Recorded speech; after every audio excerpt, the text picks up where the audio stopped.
রঙ্গবতী রঙ্গবতী কনকলতা হসিব দে কহন কথা।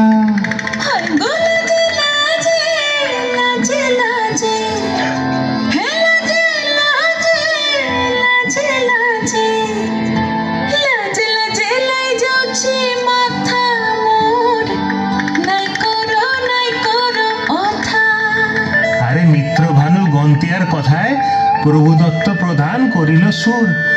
এত সুন্দর গীত আমাদের, এই গীত একটু তোমাদের ভাষায় শোনাবো নাকি গো?